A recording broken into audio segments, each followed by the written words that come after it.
മനസ്സ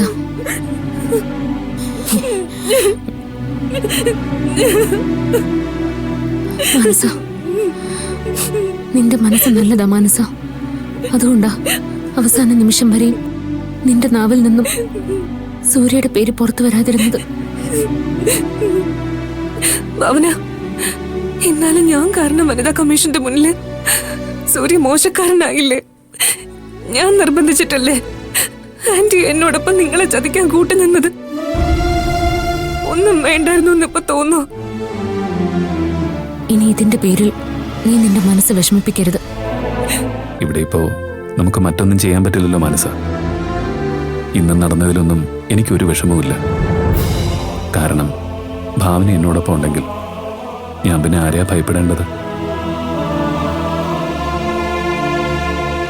മറിച്ച് ഞാനിന്ന് ഒഴിഞ്ഞു മാറാൻ ശ്രമിച്ചിരുന്നെങ്കിൽ എന്തായിരിക്കും സംഭവിക്കുക? മാനസയെ കൊണ്ട് നടന്നതെന്താണെന്ന് പറയിപ്പിക്കാൻ ശ്രമിക്കും. അത് കൂടുതൽ കുഴപ്പങ്ങളുണ്ടാക്കും. എന്തായാലും മാനസയുടെ പിന്നാലെ ഇനിയും അച്ഛനും അമ്മയും ഉണ്ടാവും. അടുത്തത് എന്താ അവരുടെ പ്ലാൻ എന്ന് പോലും അറിയാൻ പറ്റില്ല.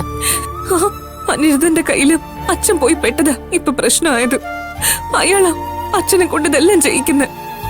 അയാള് മാത്രല്ലല്ലോ മാനസ, മധുരാമനെ തന്നെ നമുക്കെതിരായി കൊണ്ടുവന്നില്ലേ? മധുരാമിനെ അവർക്ക് എങ്ങനെ അറിയാമെന്നാ ഞാൻ ആലോചിക്കുന്നത്. അതിനാണോ സൂര്യപ്രയാസം? നമ്മൾ പോലും ചിന്തിക്കാത്ത ബന്ധങ്ങളായിരിക്കും ഇവർക്കൊക്കെ ഉള്ളത്. എനിക്കൊരാഗ്രഹമേ ഉള്ളൂ, ഈ ഒരു കാര്യത്തിന്റെ പേരില് ഒരിക്കലും സൂര്യക്കോ ഭാവനയ്ക്കോ ഒരു പേരുദോഷം വരരുത്. അങ്ങനെയുള്ള വിഷമമൊന്നും തനിക്ക് വേണ്ട മനസ്സ്. എന്തായാലും കാര്യങ്ങളൊക്കെ ഇതുവരെ ആയില്ല. ഇനിയിപ്പോ മുന്നോട്ടുള്ളത് എങ്ങനെയാണെന്ന് മാത്രം ആലോചിച്ചാൽ മതി. ആരും പറയാതെ സ്വന്തം ഇഷ്ടപ്രകാരം ഞങ്ങളെ സഹായിക്കാനായിട്ട് തയ്യാറായവളാ നീ. ആദ്യം ഞങ്ങൾക്കല്പം വിഷമം ഉണ്ടായെങ്കിലും പിന്നീട് ഞങ്ങൾക്ക് അത്ഭുതം തോന്നിയത്. അത്രത്തോളം നന്മയാ നിന്റെ മനസ്സിലുള്ളത്. ഇന്ന് തന്നെ വനിതാ കമ്മീഷണറുടെ ചോദ്യങ്ങൾക്ക് മുമ്പിൽ നീ എത്രമാത്രം വിഷമിച്ചെന്ന് ഞങ്ങൾക്കറിയാം. അതുകൊണ്ടാ സൂര്യ കുഞ്ഞിന്റെ പിതൃത്വം ഏറ്റെടുത്തത്.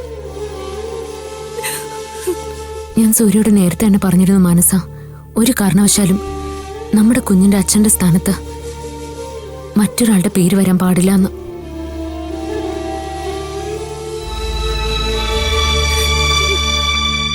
അതുകൊണ്ടാ സൂര്യ സത്യം പറഞ്ഞത്. ഇവിടിപ്പോ സൂര്യ കള്ളം പറഞ്ഞിട്ടുമില്ല, കേസിനൊരു തീർപ്പുണ്ടാവുകയും ചെയ്തു. ഇനിയും എതിർപ്പുകളും അഭിപ്രായ വ്യത്യാസങ്ങളും പല ഭാഗത്തു നിന്നും വരാൻ മനസ്സാ. നമ്മളത് നേരിടാനായിട്ട് കരുതിയിരിക്കുക, അത്രേ ഉള്ളൂ. നിങ്ങൾ വാ. മനസ്സാ